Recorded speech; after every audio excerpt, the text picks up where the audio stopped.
Welcome back, friends. It's Nikki, and today we're going to dive into some sweet, cozy vibes because it's a marshmallow world, and I've got two fun projects for you.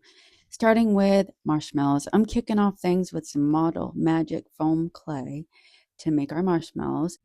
I'm just going to roll little balls between my hands and shape them with my fingers. Simple, easy, and kind of satisfying because it really does feel like a marshmallow. I'm going to make a whole bunch of these. But I'm not going to have you watch me make all of them because it's all repetitive and no one wants to sit through all that, right? Now I got this old galvanized bucket, and from my stash, I'm going to be using clay paint. I'm going to stir it up real good. This is the color sand, and I'm going to give it 2 full coats. I've had this bucket in my stash for a long time. It was supposed to, well, originally I got it at Walmart and it had one of those big glass mason jars that sat on top, and the bucket you could use separately and put ice in it, or set your mason jar on top and lift the lever for the um, sweet tea or whatever you put in it to come out. But that broke a long time ago. I kept the bucket, and I'm glad I did because I found a use for it. You probably hear my dogs in the background. As soon as I start talking, they start moving. If you want the recipe for this next step, you can check out My Sweet Home Living on YouTube. They made coffee podge by mixing coffee grunge in with Elmer's school glue, and I added some clove to mine, shook it up real well, and you'll notice it gets kind of slimy the longer it sits in the fridge. But that's exactly what we want with coffee grunge. So this is just the coffee grunge, and mine's a little darker because of the cloves, but like I said, you could leave that out. In a separate jar, I'm putting in my Elmer's glue, and then I'm just going to pour in what I want for coffee grunge and mix it up real well. You see how it gets kind of slimy? From what I've watched from other creators, they've kept this coffee grunge in their fridge for months and months. One lady said it's been in there for over a year and it hasn't grown any mold or anything. So I'll have to see because I made an awful lot of it. Before my marshmallows harden, I'm gonna be popping in some skewer sticks. This will make them easier to work with later and give them that look of real roasted marshmallows fresh over the fire. And that's, again, what we want, right? Okay, now we are going to grab our bucket. I'm gonna brush on that coffee podge using a small paintbrush. Messy on purpose, guys. The messier, the better for the look. This is a primitive bucket and it's gonna be beautiful by the time I'm done with it. Wait, just wait. The process is messy. Just hang in there with me, okay? I found this adorable vintage label on Etsy. I'll link it below if you're interested. I'm crumpling it up to give it that worn, primitive look, and I'm going to trim it to fit the front of my bucket and using our coffee podge to glue it down.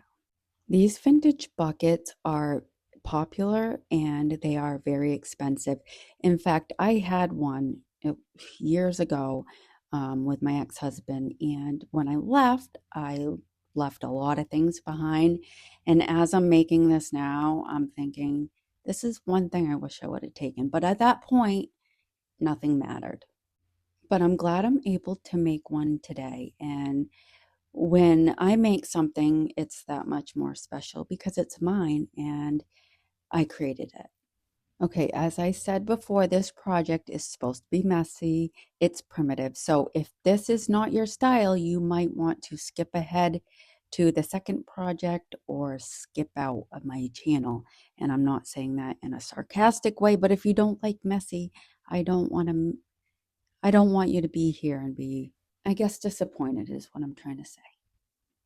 After applying a nice heavy coat of the Mod Podge, I am going to use my hands to smooth it out. There are some bubbles, but that's totally fine. I'm okay with that. I'm sorry, guys. My stutter is so bad today, and it's bad when I do voiceovers because I'm nervous and I'm hyper focused and not wanting to mess up. And then like when I meet somebody new, it's bad, and I'm not going to keep stopping every time I stutter and, you know, refilm that one part. After a while, it's just like so much wasted time. And this is me, I can't help it. That's what I do. So I'm sorry if it annoys anybody, but I'm not sorry because it's just part of who I am, right? We never should try and change any aspect of ourselves for anybody else. All right, back to the video. I'm just gonna keep going over it with some Mod Podge and smoothing it out with my fingers and making it all grungy, just like I like. I like vintage, grungy, farmhouse, boho. I always say I have so many personalities because I I like so many different things, and you should see my wardrobe. Nobody knows what I'm going to look like at any point of any time. No one. And I probably sound different in a lot of my voiceovers because I'm different all the time. And I like that. I like me that way. Oh, okay. Back to the video. Off camera, I smashed up some instant coffee into a fine powder, and I'm dabbing it right over my coffee podge with the same brush. It doesn't have to be different. And in between, I'm applying heat. So I'm putting on my coffee podge, then my coffee, and then I go in with my heat. But I kind of go back and forth, and then when I'm happy with how that looks, that's when I go in with my embossing gun.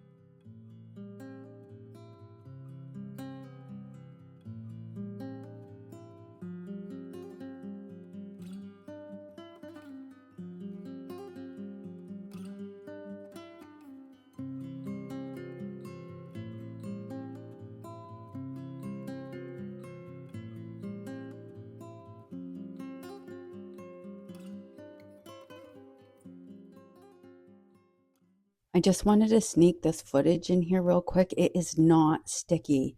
The heat cures it, so it's hard and it's not sticky at all. I just wanted to mention that in case this deters you with the thought of it being, sticky and making a mess.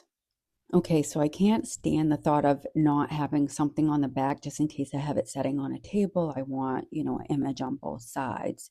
So I printed another image off of Etsy and I put another layer of Mod Podge down and just repeated the same process, crumple, coffee podge, I keep calling it Mod Podge,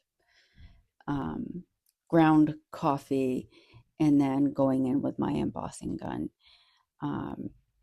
At one point, once I get there, you'll see the image, it has like a blue hue to it where the ink is kind of coming through, but that's totally fine. We're going to go over it in the next step anyway. So I'll let you watch, listen to some music while I make this happen.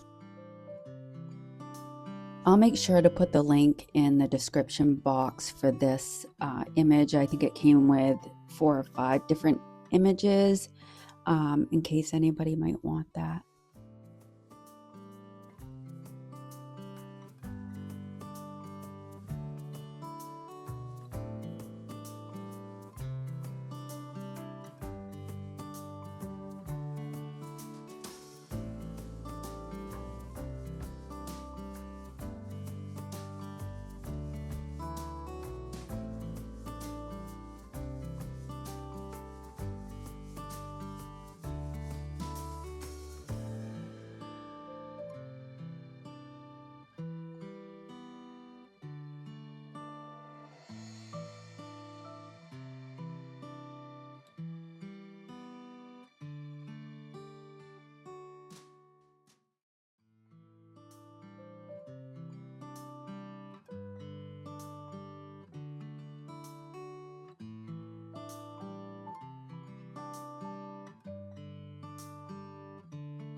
Just keep in mind as you're watching me make this, if you don't want yours this grungy, you don't have to make it that way.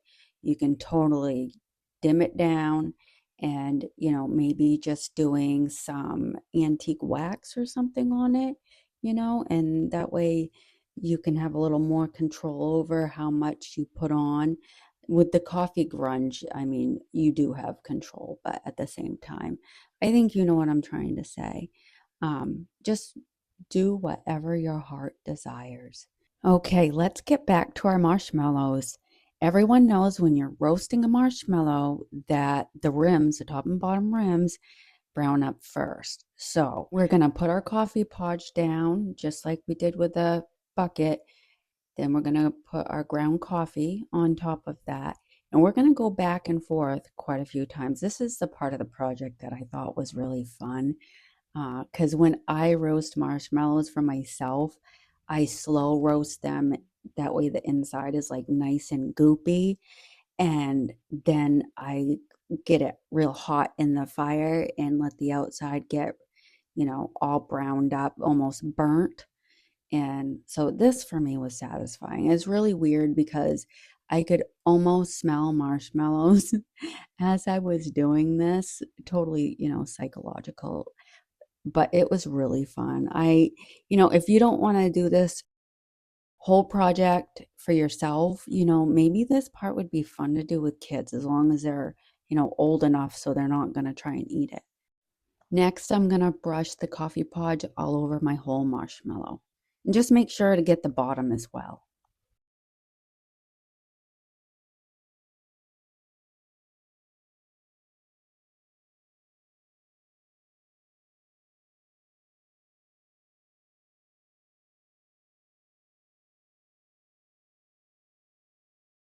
I just go back a few times until my eyes are happy. You can see there's a few cracks on this. I'm not worrying about it. Not everything's going to be perfect, but at the same time, I think it's beautiful. It is hot here in New England. I've had the heat pumps going and two ACs. Yuck. Okay, look at this. Look at the rim. Watch it bubble. Once the coffee podge gets warmed up just enough, it starts bubbling. And this is why it's not sticky. The heat cures it.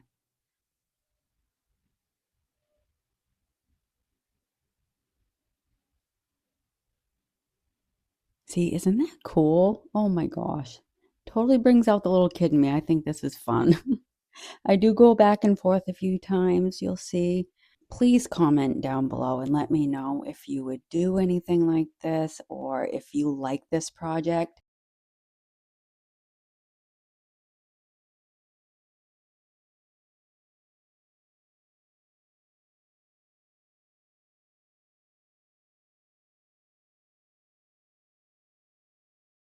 Look at that bubble. This is why it's not sticky, is the high heat cures it. And yes, I go back in a couple more times.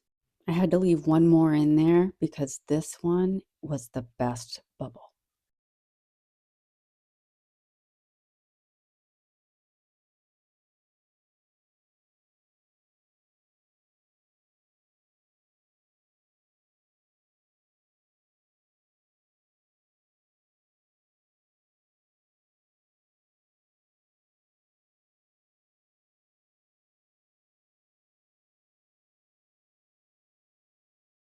I thought I'd just show you the first two. I made quite a few of them. If you want to see where my inspiration came from, check out Andrea from The Cutest Little Thing here on YouTube. Her project is adorable, and she seriously makes the cutest little things. Don't mind Monty, she's been up on my table quite a bit. She needs me just as much as I need her. I'm a back sleeper, and she sleeps right up on my chest or on my stomach. Look at her. She's so cute.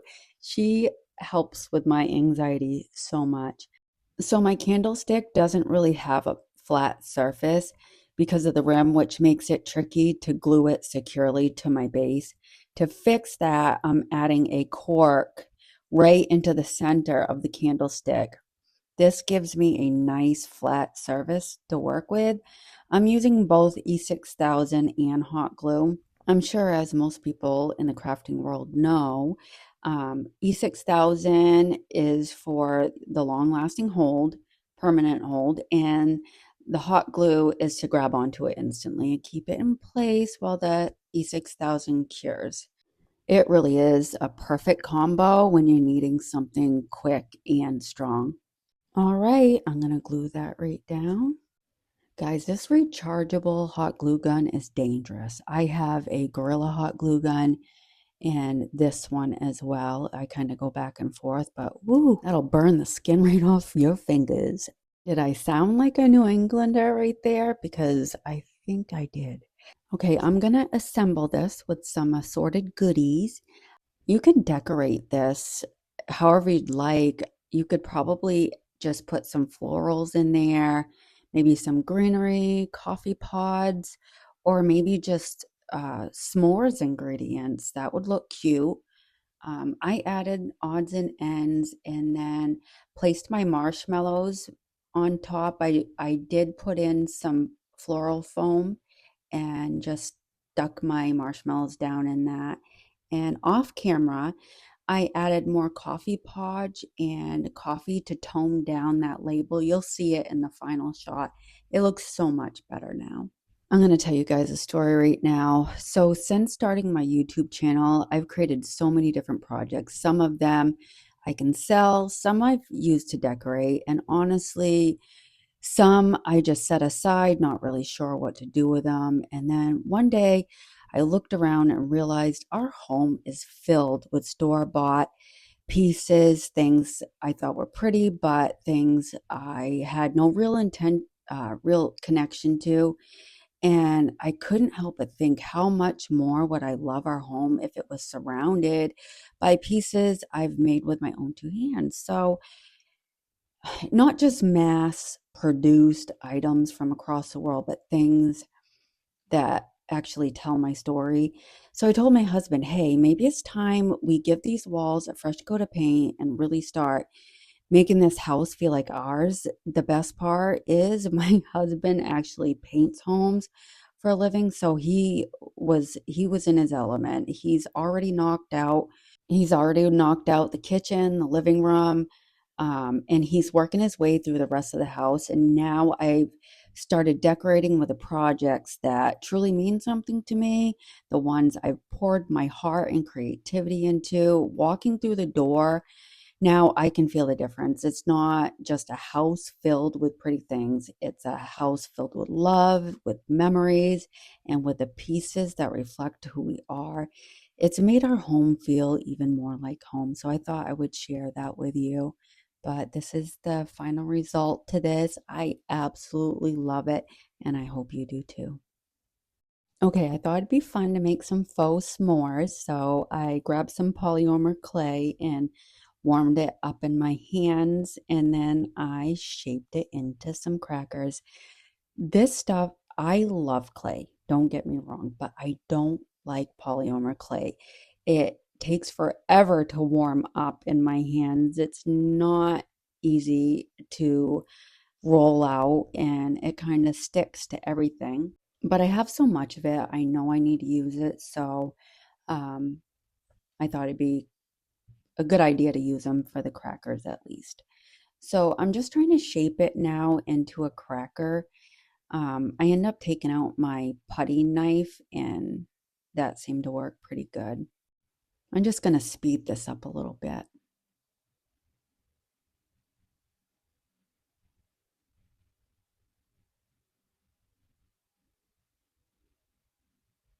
Okay, so I am trying to make this look like crackers.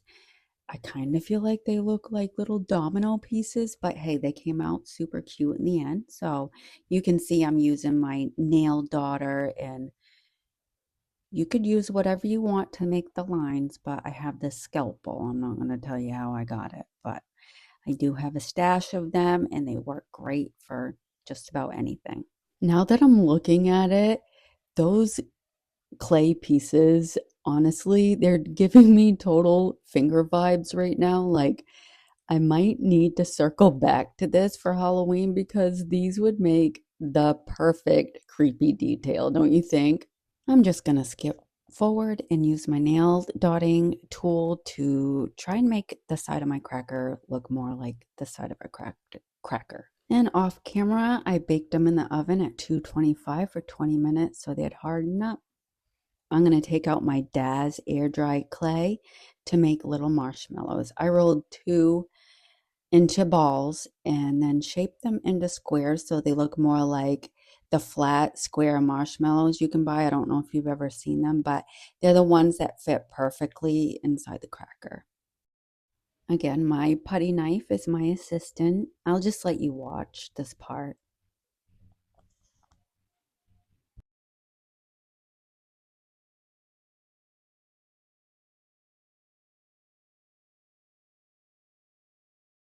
Now they're starting to look like the marshmallows that I described. I'm going to try and round them off a little bit so that way they're not completely square. I want them to resemble the marshmallows that I described. And then I'm going to go over them with Snow White by Waverly. And honestly, I could have saved myself a step. That was unnecessary to do. I did not need to paint them because you don't really see, and you'll see what I do with them. My little chocolate bars that I made, I'm just using my ruler to make the lines, and then I'm painting them both with Truffle Chalk Paint by Waverly.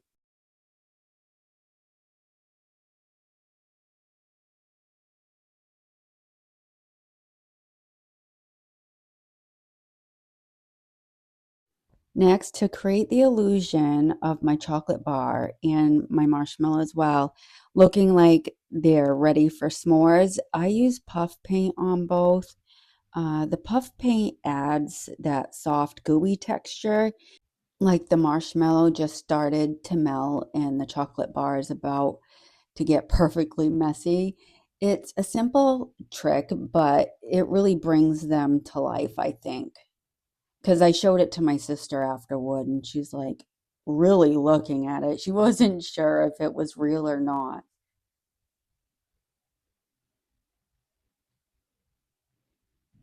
I end up taking my Cricut spatula too and go over the sides of the marshmallow because I want it to look more realistic. And I did use Gorilla super glue to adhere them. I did go back and forth with my puff paint a few times. Work smarter, not harder. I didn't have to do any of the steps before. I could have just waited and just waited for this step and added my puff paint then. I actually tried to put some fast and final in place of the marshmallow. It just wasn't working, but this is it. I think they came out really cute. You'll have to let me know in the comments what you think. I really do appreciate all the love and just as long as you're not rude. I mean, I can take constructive criticism all day long, but you don't need to be rude about it. And this isn't the place for it. It is not welcome on my channel. I had a fellow nurse tell me one time that how you treat people is a reflection of how you feel on the inside. And that's always stuck with me. I don't ever want to be that person that causes anybody any sort of pain. Thanks for spending a little bit of time with me today. It really means the world. If you're new, I hope that you'll stick around and join this little creative corner we've built. And if you're coming back, thank you for always being here. And you know I love you. Don't forget to like, subscribe, and leave me a comment down below. I love chatting with you. Until next time, friends. Bye.